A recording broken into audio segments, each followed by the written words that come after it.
इस वक्त आपकी स्क्रीन पर क्वेश्चन नंबर 20 यहाँ पर मौजूद है। अनुपात विश्लेषण कक्षा 12 यूपी बोर्ड की बुक है ये, विजयपाल सिंह की, और रीडर्स चॉइस की बुक है, ये भी ध्यान रखेंगे।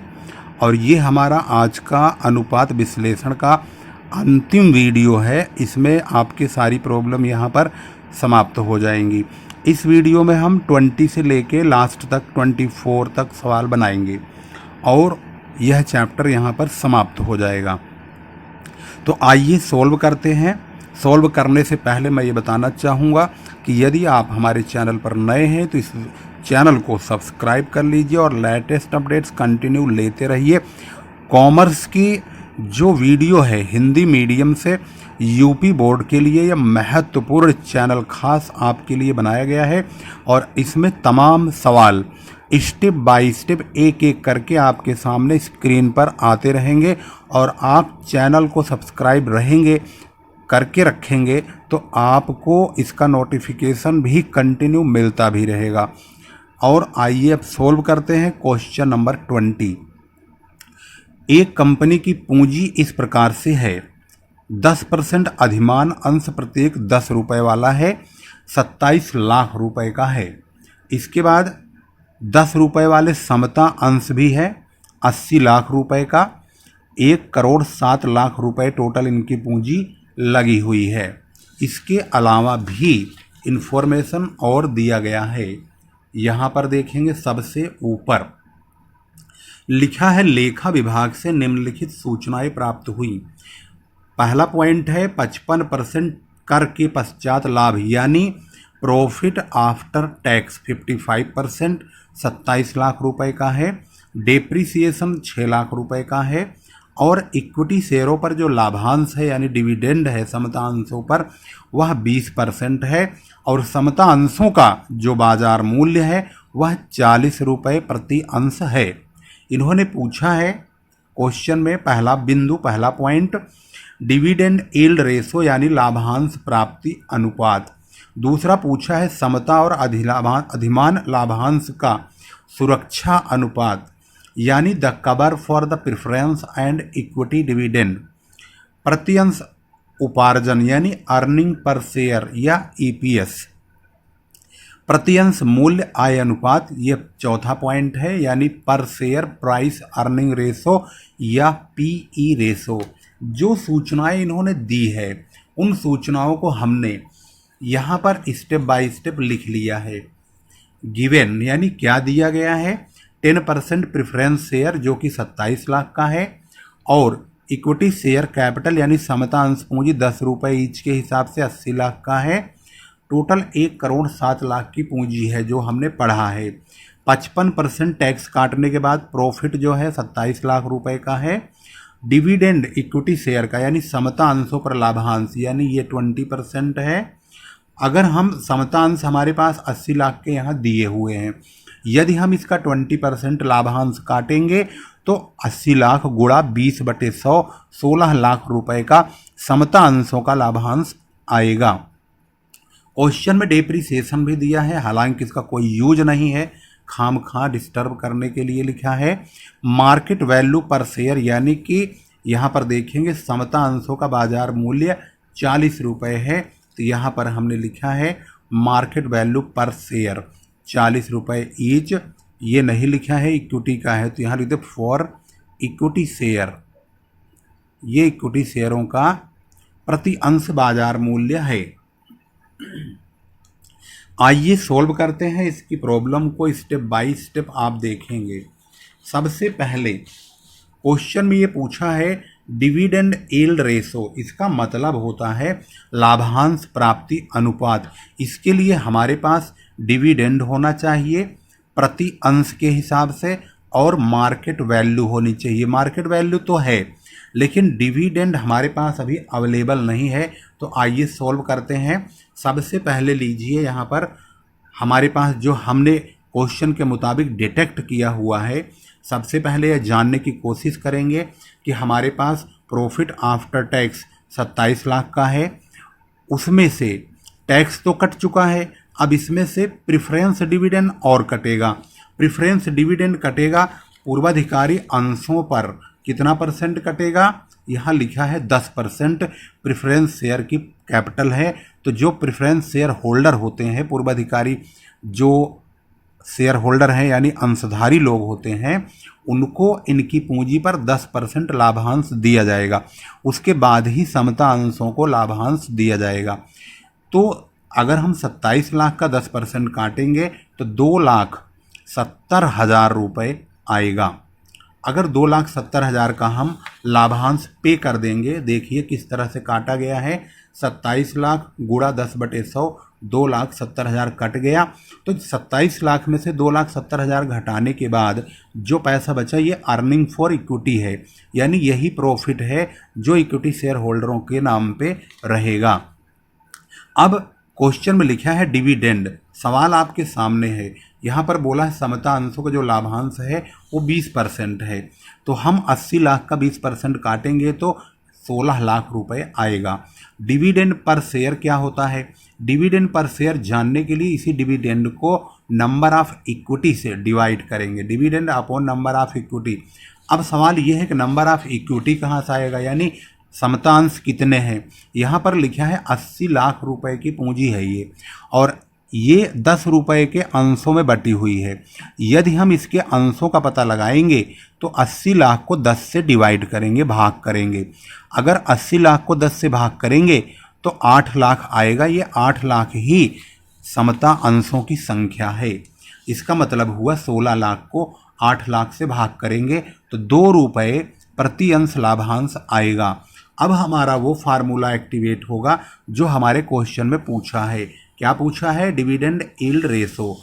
अब एक्टिवेट होता है डिविडेंड यील्ड रेशो, जिसका फॉर्मूला है डिविडेंड पर शेयर गुणा 100 बटे मार्केट प्राइस, यानी 2 गुणा 100 बटे मार्केट प्राइस, ये रहा 40 रुपया। अब इसको सॉल्व करेंगे तो 5% आ चुका है, और आंसर चेक करेंगे तो ये रहा पहला पॉइंट हमारा, 5% का आंसर राइट। अब देखते हैं दूसरा सवाल, समता और अधिमान लाभांश का सुरक्षा अनुपात क्या है। सबसे पहले आप इसके फॉर्मूले पे ध्यान दिया कीजिए, फॉर्मूले ही सवाल की जान होती है। Dividend cover for preference share, यानी अधिमान लाभांश का सुरक्षा अनुपात आखिर क्या है। अगर अधिमान अंशों का अगर हम पता लगाएं कि लाभांश कितना है तो वह चेक करेंगे। हमारे पास यहाँ मौजूद है 2,70,000 रुपये प्रेफरेंस डिविडेंड। ये प्रेफरेंस डिविडेंड पूर्वाधिकारी अंशों पर ही काटा जाता है। पूर्वाधिकारी अंश जब भी लिखे रहते हैं उनके सामने एक परसेंट जरूर लिखा होता है। अधिमान अंशों के सामने जो परसेंट लिखा होता है, यानी अधिमान अंश पूर्वाधिकारी अंश, इनके 2 नाम हैं। तो अगर ये शेयर कैपिटल कंपनी में होती है तो इनके सामने परसेंट जरूर लगा होता है। जैसे इस सवाल में लिखा है, यहाँ पर देखेंगे 10% प्रेफरेंस शेयर कैपिटल, इसका मतलब है इस पर 10% लाभांश दिया जाएगा, जो कि 27 लाख का 10% 2,70,000 होता है। अब फॉर्मूले के मुताबिक इसका फॉर्मूला होता है profit after tax upon preference dividend. तो क्वेश्चन में हमारे यहाँ देखेंगे तो यहाँ लिखा हुआ है कर के पश्चात लाभांश, यानी लाभ 27 लाख रुपए का है। अगर कर के पश्चात लाभ 27 लाख का है तो इन्होंने फार्मूले में भी यही चीज़ होता है, प्रॉफिट आफ्टर टैक्स, यानी 27 लाख बटे प्रेफरेंस डिविडेंड 2,70,000, तो 10 टाइम्स यानी 10 गुना आएगा। और आइए इक्विटी का भी चेक कर लेते हैं। समता लाभांश का सुरक्षा अनुपात, यानी कि dividend cover for equity share, इसमें 2 प्रकार के शेयर हैं तो 2 सुरक्षा अनुपात जो है निकालना पड़ेगा। इसका फॉर्मूला है प्रॉफिट या earning for equity upon equity dividend. तो अभी आप देखेंगे इक्विटी डिविडेंड हमने यहाँ पर 16 लाख का निकाला है और अर्निंग फॉर इक्विटी 24,30,000 भी निकाला है। तो बहुत आसान हो गया, 24,30,000 बटे 16 लाख। तो हम 16 लाख से डिवाइड करेंगे तो 1.51875 बड़ा लंबा आएगा, तो इसे अप्रोक्स कर लेते हैं। ये तीसरे नंबर पर 8 है जो कि 5 से ज़्यादा है, तो पहले वाले को 1 बढ़ा देंगे तो 1.52 टाइम्स आ जाएगा। इस प्रकार से हमारा जवाब एक तो 10 टाइम्स है प्रेफरेंस वालों का और इक्विटी वालों का 1.52 टाइम्स यानी 1.52 गुना है। अब पहुंचते हैं हम थर्ड पॉइंट पे। थर्ड पॉइंट पे पूछा है प्रति अंश लाभांश आखिर क्या होगा। तो प्रति अंश लाभांश का पहले फार्मूला जानना बहुत जरूरी है। ये अर्निंग है, प्रति अंश अर्जन यानी उपार्जन। लाभांश तो हम निकाल चुके हैं। अर्निंग पर शेयर जिसे हम ईपीएस भी कहते हैं, इसका फॉर्मूला होता है, ध्यान से देखेंगे तो आपको स्क्रीन पर नजर आएगा। अर्निंग पर शेयर या ईपीएस, प्रति अंश अर्जन का मतलब होता है अर्निंग फॉर इक्विटी। अगर हम इसको पहले सोल्व नहीं करते तो आपको समझा नहीं पाते सही से, इसलिए हमें पहले इसको सोल्व करके फिर आपके सामने दिखा के एक पॉइंट बाकायदे समझाना पड़ रहा है। फार्मूला है earning for equity upon number of equity. तो अगर हम अर्निंग फॉर इक्विटी की बात करें तो जब हमने सवाल शुरू किया था तो यहाँ पर अर्निंग फॉर इक्विटी ये निकाला हुआ है, और नंबर ऑफ इक्विटी, अगर नंबर ऑफ इक्विटी की बात करें तो यहाँ पर 80 लाख रुपए की पूंजी है। ये 10 रुपए की है एक शेयर का दाम, तो 80 लाख को 10 से डिवाइड करेंगे तो 8 लाख शेयर आएंगे।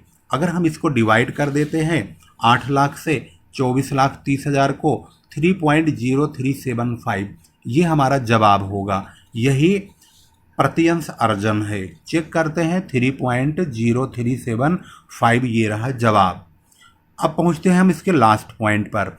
यहाँ लिखा है प्रति अंश मूल्य आय अनुपात यानी पर शेयर प्राइस अर्निंग रेशो, जिसे हम पीई रेशो कहते हैं। यह बहुत इजी है। इसका फॉर्मूला है market price upon earning per share यानी ईपीएस। ईपीएस हमने अभी यहाँ निकाला है। मार्केट प्राइस बुक में ऑलरेडी 40 रुपये दिया हुआ है, समता अंशों का बाजार मूल्य। तो 40/3.0375 तो 13.17 टाइम्स यानी कि 13.17 गुना आंसर है। और ये रहा आंसर। इसका चौथा पॉइंट देखेंगे 13.17 यानी कि 13.17 गुना लिखा है यानी टाइम्स। टाइम्स को गुना बोलते हैं। इस प्रकार से हमारा क्वेश्चन नंबर 20 कंप्लीट हुआ है, और आप इसको शुरू से देख लेंगे तो किस प्रकार से सॉल्व हुआ है। स्टेप बाय स्टेप इसको हमने बाकायदे सॉल्व किया है, और इसको आप स्क्रीन पर इसको आप रिपीट करके भी देख सकते हैं, डाउनलोड करके भी देख सकते हैं। आपकी मर्जी, जैसे मर्जी वैसे देखिए, आपके हाथ में है ये। और समझने के बाद इसे स्वयं अपने आप एक बार अवश्य करिएगा, क्योंकि अगर आपने सीखा समझा तो खुद नहीं किया तो सब कुछ व्यर्थ हो जाएगा। अब चलिए क्वेश्चन नंबर नेक्स्ट देखते हैं। क्वेश्चन नंबर 21 में लिखा है स्टॉक टर्नओवर और फिक्स एसेट्स टर्नओवर बताइए, मतलब रेशो बताइए, यानी स्टॉक आवर्त अनुपात और स्थायी संपत्ति अनुपात की गणना कीजिए। इसमें विक्रय, बेचे गए माल की लागत, संचालन व्यय, स्थायी संपत्ति प्रारंभिक रहतिया, अंतिम रहतिया दिया हुआ है। अब सवाल ये है कि इसको अगर हमें सोल्व करना है तो हमें किन चीज़ों की आवश्यकता होगी और हमारे पास क्या क्या चीज़ दिया हुआ है, यह बहुत महत्वपूर्ण है। हमने सबसे पहले इस 6 प्रकार की इन्फॉर्मेशन को नोट कर लिया। सबसे पहले देखिए क्या क्या दिया है। सेल 7.5 लाख, तो हमने सेल लिख लिया 7.5 लाख का। फिर दिया बेचे गए माल की लागत यानी cost of goods sold 4.5 lakh रुपए, यहाँ हिंदी में भी हमने लिख दिया है ताकि आपको पता लगता रहे। ऑपरेटिंग एक्सपेंस यानी संचालन व्यय 1,20,000 रुपये संचालन व्यय हो गया। फिक्स एसेट्स यानी स्थायी संपत्तियाँ 1,31,250 रुपये।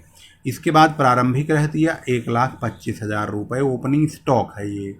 इसके बाद क्लोजिंग स्टॉक यहाँ पर है 1,75,000 रुपये। सवाल में पूछा है स्टॉक टर्नओवर, तो आइए समझते हैं।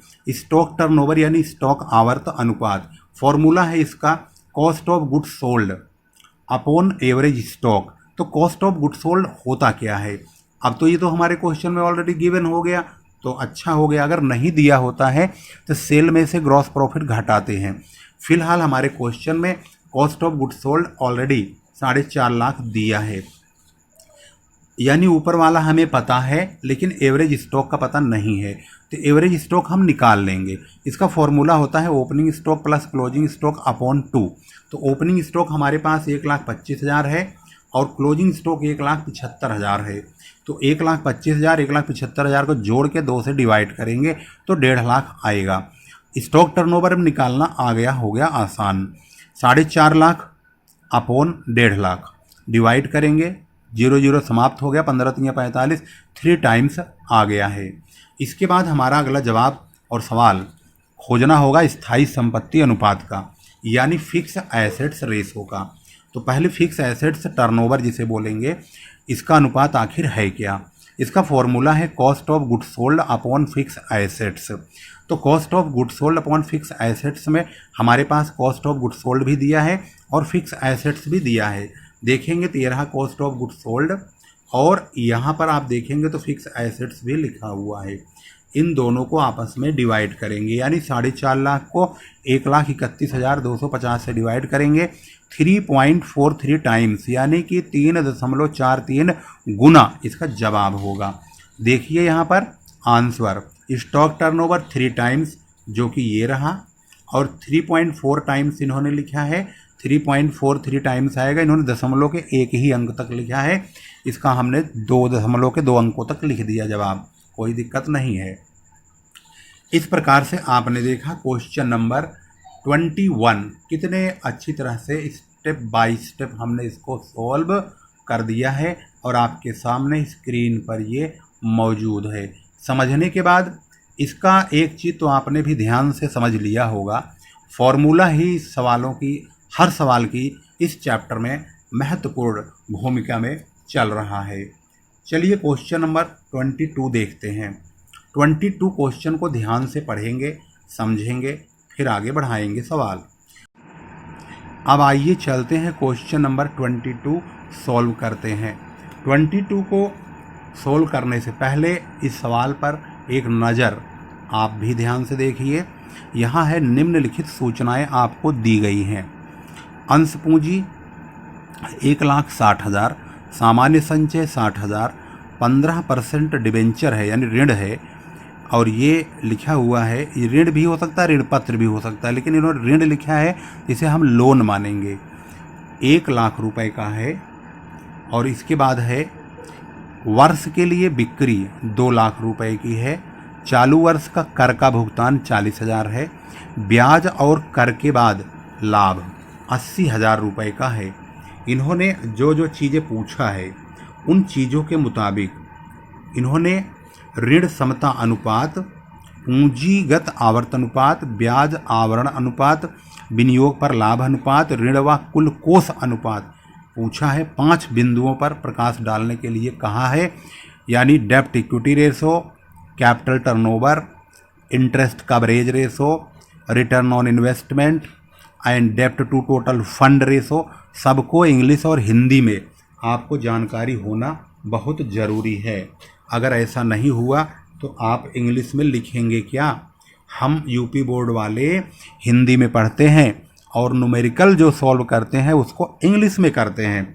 सोचिए, बहुत बड़ी बात है ये, यानी कि आपको इंग्लिश की भी नॉलेज और हिंदी की भी नॉलेज, आप दोनों में महारत हासिल कर रहे हैं साथ के साथ ही। तो आइए शुरू करते हैं। शुरू करने से पहले इस इन्फॉर्मेशन को 1 2 3 4 5 6 इन 6 छहों को हम कॉपी पर उतार लेते हैं कुछ इस तरह से। शेयर कैपिटल 1,60,000 ये रहा, रिजर्व 60,000, डिबेंचर या लोन 15% का है, 1 लाख रुपए का है, सेल यानी बिक्री 2 लाख रुपए की है, टैक्स पेड 40,000 का है, ब्याज और कर के बाद लाभ 80,000 रुपये का है। यहाँ पर लिखा profit after interest and tax 80,000 का है। अब सवाल ये उठता है कि सबसे पहले ऋण समता अनुपात है, यानी डेब्ट इक्विटी रेशो। तो डेब्ट का मतलब डिबेंचर से है, यानी जो हमारा लोन होता है, और वह लोन है यहाँ पर 1 लाख रुपए का। अब बात करते हैं इक्विटी का। तो इक्विटी में क्या क्या चीज़ें होता है, ध्यान से देखेंगे। डेब्ट इक्विटी रेशो हमें निकालना है, और डेब्ट अपॉन इक्विटी इसका फॉर्मूला होता है। तो डेप्ट और इक्विटी हमारे सामने होने बहुत ज़रूरी है। तो अब ये सोचना होगा, हम इसके फॉर्मूले को यहाँ लिख देते हैं, डेप्ट अपॉन इक्विटी। यह जानना बहुत ज़रूरी है कि डेप्ट में क्या क्या चीज़ें शामिल हैं। डेप्ट में तो दो ही चीज़ शामिल होता है, डिबेंचर और लोन। सवाल में देखेंगे तो यहाँ पर डिबेंचर है, लोन नहीं है। लोन डिबेंचर दोनों पे ब्याज कटता है, इसलिए मैंने दोनों ही लिख दिया, यानी डेप्ट में दोनों ही आता है। तो 1 लाख का है तो हमारा जो डेप्ट है वो 1 लाख का माना जाएगा। और इक्विटी में share capital, general reserve, profit शामिल होता है। तो क्वेश्चन में ध्यान से देखेंगे, शेयर कैपिटल 1,60,000 है, रिजर्व 60,000 का है, और प्रॉफिट जो after tax, interest and tax है वो 80,000 का है। तीनों को जोड़ लेंगे, 1,60,000, 60,000, 80,000, टोटल 3 लाख हो गया। इन तीनों को जोड़ने के बाद 3 लाख जब हमें प्राप्त हुआ तो हमारा डेप्ट इक्विटी रेशो एक्टिवेट हो गया। फार्मूला, डेप्ट ऊपर रखेंगे, इक्विटी नीचे रखेंगे, यानी 1 लाख बटे 3 लाख। 1 लाख हमारा डेप्ट है, 3 लाख इक्विटी है, तो 1 लाख बटे 3 लाख। तो 0 0 हटेगा तो 1 और 3 ही बचेंगे। तो 1 और 3 का रेशो हमारा आंसर होगा ये 1 और 3 का। पहला हमारा सही हुआ। अब आते हैं दूसरे पर।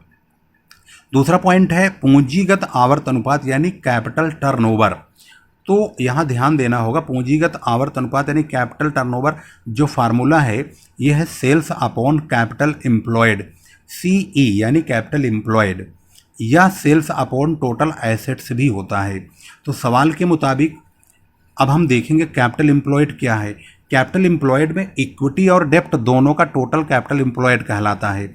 अगर हम ऊपर वाले में देखें तो हमारा डेप्ट तो 1 लाख का है और इक्विटी हमारा 3 लाख का है। तो 3 लाख और 1 लाख यानी डेप्ट और इक्विटी जोड़ेंगे तभी कैपिटल एम्प्लॉयड आएगा। तो 3 लाख और 1 लाख जोड़ देंगे, 3 लाख 1 लाख जोड़ के 4 लाख हो गया। तो कैपिटल टर्नओवर फार्मूला होता है सेल्स अपॉन कैपिटल एम्प्लॉयड। तो सेल तो हमारा दिया हुआ है क्वेश्चन में, यहाँ पर बिक्री 2 लाख रुपए की, सेल यानी 2 लाख बटे 4 लाख, 0 0 हटाएंगे, 2 1 कम 2, 2 2 4, 1/2 यानी 1:2 का रेशो यहाँ पर पूरी तरह से ये होगा। तो इसका जवाब देखते हैं 1:2, ये रहा 1:2 हमारा सवाल हो गया। दूसरा पॉइंट ओके। अब पहुँचते हैं ब्याज आवरण अनुपात यानी इंटरेस्ट कवरेज रेशो। अगर हम इंटरेस्ट कवरेज रेशो की बात करें तो इंटरेस्ट कवरेज रेशो के लिए सबसे पहले जानना जरूरी है कि हमें चाहिए क्या। इंटरेस्ट कवरेज रेशो को ध्यान से देखिए, इसके फॉर्मूले के मुताबिक profit before interest and tax चाहिए। अगर हम profit before interest and tax लेंगे तो हमारे पास जो प्रॉफिट अवेलेबल है उसमें ब्याज और टैक्स दोनों घटा हुआ है और हमें ब्याज और टैक्स से पहले का प्रॉफिट चाहिए। तो हमें क्या करना होगा, इस 80,000 में ये टैक्स जोड़ना होगा और ये 1 लाख का 15% जो 15,000 का ब्याज आएगा इसको भी जोड़ना होगा। इसका मतलब है 80,000 प्लस 40,000 प्लस 15,000, इन तीनों को जोड़ेंगे तब हम profit before interest and tax पहुंच जाएंगे।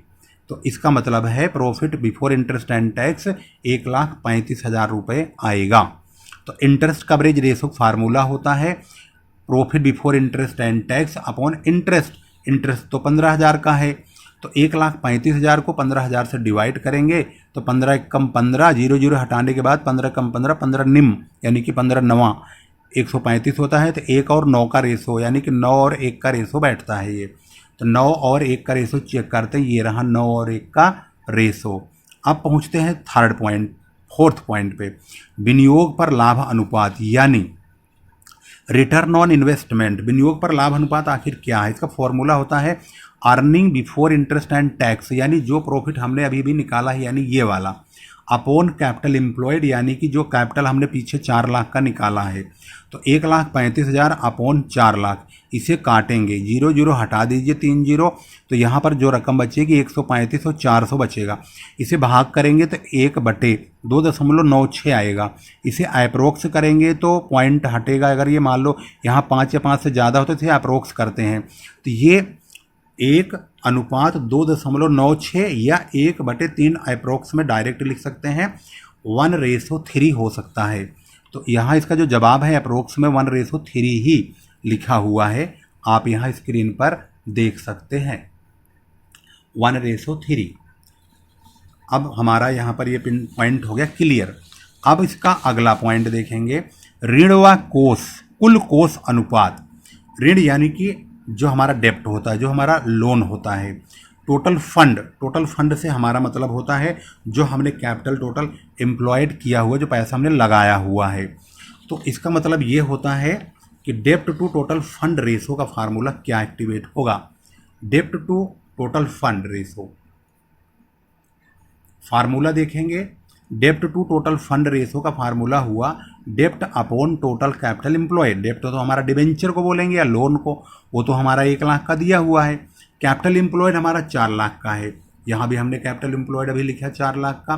तो 4 लाख, 1 लाख बटे 4 लाख, 0 हटाएंगे तो 1 और 4 का अनुपात आएगा, जो कि हमारा करेक्ट हो चुका है। यहाँ पर स्क्रीन पर देखेंगे तो ये हमारा आंसर 1:4 है।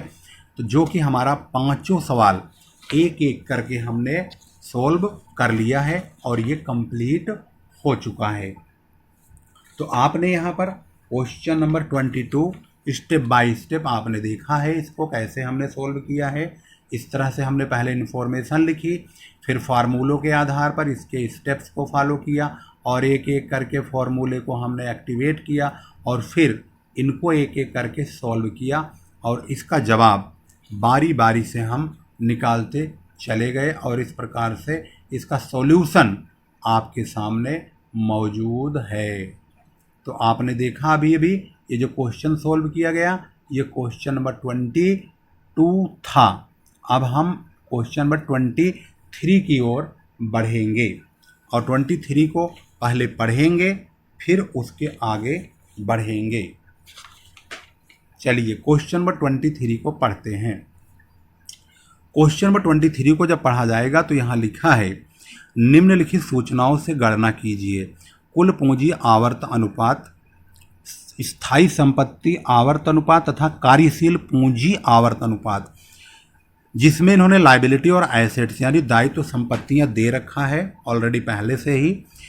Share capital, 12% debenture, reserve, current liability, fix assets, current assets और नीचे शुद्ध विक्रय मूल्य यानी कि नेट सेल लिखा हुआ है।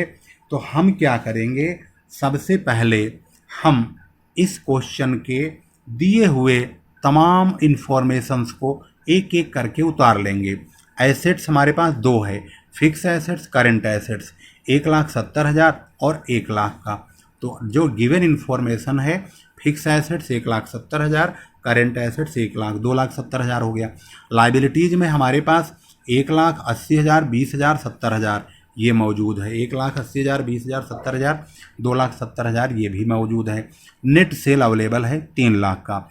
क्वेश्चन के मुताबिक पहला पॉइंट है कुल पूंजी आवर्त अनुपात यानी टोटल कैपिटल टर्नओवर यानी कि सेल्स अपॉन टोटल एसेट्स, ये इसका फॉर्मूला है। सेल हमारा कितना है, सेल ये रहा 3 लाख रुपए। टोटल एसेट्स कितना है, 2,70,000 रुपये।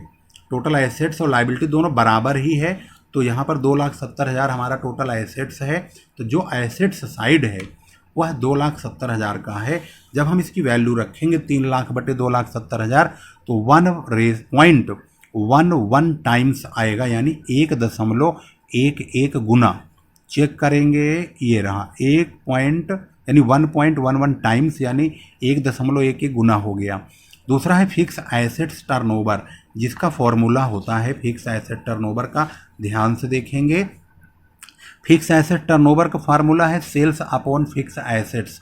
तो ज़्यादा दूर नहीं जाना है। फिक्स एसेट्स 1,70,000 ये रहा और सेल ये रहा, तो यहाँ पर इसकी वैल्यू रख देंगे सेल्स अपॉन यानी 3 लाख बटे 1,70,000, 1.76 टाइम्स आ जाएगा। इसके बाद पूछा है कार्यशील पूंजी आवर्त अनुपात यानी कि वर्किंग कैपिटल रेशो टर्नओवर जिसे बोलते हैं। तो वहाँ भी समझिए कार्यशील पूंजी अनुपात। तो कार्यशील पूंजी के लिए हमें वर्किंग कैपिटल निकालना होगा। तो वर्किंग कैपिटल का जो फॉर्मूला होता है वो होता है current assets minus current liabilities.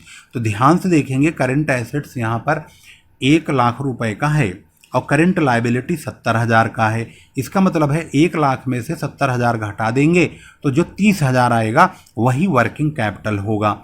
और सेल्स हमारे फॉर्मूले के मुताबिक ऊपर लिखना होगा। सेल्स अपॉन वर्किंग कैपिटल इसका फॉर्मूला है। सेल तो 3 लाख है, वर्किंग कैपिटल के लिए 1 लाख में से 70,000 घटाएंगे तो 30,000 आएगा। तो 3 लाख को 30,000 से डिवाइड करेंगे, 10 टाइम्स हमारा आंसर होगा। इस प्रकार से हमने क्वेश्चन नंबर 23 के ये तीनों आंसर निकाल लिया है। ये रहा 10 टाइम्स, और जो दूसरा है फिक्स एसेट्स वाला 1.76 टाइम्स, उसका आंसर ये रहा। तो आपने देख लिया question number 23 step by step हो चुका है। अब चलिए पढ़ते हैं इस चैप्टर का लास्ट क्वेश्चन, आपकी स्क्रीन पर मौजूद है। 24 एक लिमिटेड कंपनी के आर्थिक चिट्ठे की निम्नलिखित सूचनाओं से गणना कीजिए। कुल पूंजी आवर्त अनुपात, स्थायी संपत्ति आवर्त अनुपात, कार्यशील पूंजी आवर्त अनुपात। यानी जो हमने यहाँ पर कैलकुलेट किया वही इसमें भी कैलकुलेट करेंगे। तो इसमें भी information, land and building fix assets है, मशीनरी भी फिक्स एसेट्स है, देनदार ये करंट एसेट्स में आता है, प्राप्य बिल ये भी करंट एसेट्स है, ये सेल है। सेल में से रिटर्न घटा देंगे, यानी 1,94,000 में से 8,000 घटा देंगे विक्रय वापसी को, तो 1,86,000 रुपये हमारा नेट सेल अवेलेबल हो जाएगा। और इक्विटी शेयर कैपिटल यहाँ दिया है 30,000 का। प्रेफरेंस शेयर कैपिटल यानी पूर्वाधिकार अंश पूंजी, इसे अधिमान अंश पूंजी भी कहते हैं, 20,000 रुपये का है। और 9% डिवेंचर है यानी ऋण पत्र है 40,000 रुपये का। रिजर्व है 30,000 का। करंट लायबिलिटी जिसे चालू दायित्व कहते हैं वो 27,000 रुपये का दिया हुआ है। यदि हम इसकी इन्फॉर्मेशन को अपने कॉपी पर स्टेप बाय स्टेप उतारते हैं एसेट्स और लायबिलिटी के रूप में, तो ये ऊपर की एसेट्स 77,000 की, 20,000 की, 54,000, 21,000, 77, 20, 54, 21, टोटल 1,72,000। अगर लायबिलिटी को देखें 30,000, 20,000, 40,000, 30,000 और 27,000, ये 30, 20, 40, 30, 27,000, टोटल 1,47,000। इस प्रकार से हमने देखा एसेट्स ज़्यादा है, लायबिलिटी कम है। इस हिसाब से बैलेंस शीट इन्होंने मैच करके नहीं दिया है, फिर भी अदर इन्फॉर्मेशन के मुताबिक इसको सॉल्व करेंगे। टोटल सेल इन्होंने 1,94,000 दिया हुआ है, लेकिन वापसी भी 8,000 का है, तो हमने नेट सेल तुरंत निकाल लिया। टोटल सेल 1,94,000 और रिटर्न कर दिया हमने 8,000 का, तो घटा देंगे 1,94 से 8,000 घटाए तो 1,86,000 का टोटल नेट सेल प्राप्त हो गया। सबसे पहला पॉइंट यहाँ पर लिखा है कुल पूंजी आवर्त अनुपात, यानी टोटल कैपिटल टर्नओवर। इसका जब फॉर्मूला लगाया जाएगा कुल पूंजी आवर्त अनुपात, तो इसका फार्मूला होता है net sales upon total assets. तो नेट सेल तो हमारे पास 1,86,000 है और टोटल एसेट्स 1,72,000 है, यानी 1,86,000 बटे 1,72,000 1.08 टाइम्स यानी 1.08 गुना इसका जवाब है। और ये रहा स्क्रीन पर आपके मौजूद है, ये हमारा आंसर है। इसके बाद दूसरा पूछा है स्थायी संपत्ति आवर्त अनुपात, यानी fix assets turnover ratio. Sales upon fix assets, इसे हमने पिछले सवाल में भी देख लिया था। सेल हमारे पास 1,86,000 का ये है, और फिक्स एसेट्स हमारे पास 2 है, एक तो हमारे पास बिल्डिंग है और एक मशीनरी है। दोनों को जोड़ेंगे तो 97,000 आएगा। 77 और 20 जोड़ा 97,000। इसको इससे डिवाइड करने पर 1.92 टाइम्स यानी 1.92 गुना, और ये रहा इसका जवाब। और इसके अंत में है, कहाँ गया, कार्यशील पूंजी आवर्त। कार्यशील पूंजी आवर्त का मतलब होता है वर्किंग कैपिटल टर्नओवर। तो वर्किंग कैपिटल टर्नओवर के लिए हमें वर्किंग कैपिटल का होना जरूरी है। तो वर्किंग कैपिटल टर्नओवर के लिए वर्किंग कैपिटल रेशो जिसे बोलते हैं, तो वर्किंग कैपिटल जरूरी है जानना। फार्मूला है करंट एसेट्स में से करंट लायबिलिटीज को घटाइए। तो करंट एसेट्स हमारी कौन सी है, ये हमारी करंट एसेट्स है। डेप्टर्स और बिल्स रिसीवेबल दोनों हमारा देनदार और प्राप्य बिल, जिसे हम डेटर्स और बिल्स रिसीवेबल कहते हैं, ये करंट एसेट्स है। और ये चालू दायित्व है करंट लायबिलिटी। इन दोनों को जोड़ेंगे तो करंट एसेट्स आएगा 54,000, 21,000, 75,000। करंट लायबिलिटी ऑलरेडी गिवन है। तो इस प्रकार से वर्किंग कैपिटल 75 में से 27 को घटा दीजिए, 48,000 का वर्किंग कैपिटल आएगा। वर्किंग कैपिटल टर्नओवर यानी वर्किंग कैपिटल टर्नओवर के लिए हमारे पास सेल ऑलरेडी मौजूद है, वर्किंग कैपिटल हमने निकाल लिया है। डिवाइड करेंगे 3.88 टाइम्स यानी 3.88 गुना 3.88 टाइम्स यहाँ पर आपके सामने जवाब मौजूद है।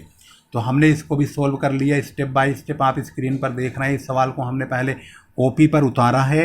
उतारने के बाद इसके फॉर्मूलों के अकॉर्डिंग सवाल के साथ साथ फार्मूलों को पहले बाकायदे डिक्टेट किया गया है और फिर इस फार्मूले के हिसाब से आपके सामने इन सभी सवालों को एक एक करके स्टेप बाय स्टेप आपके सामने रखा गया है और सोल्व किया गया है।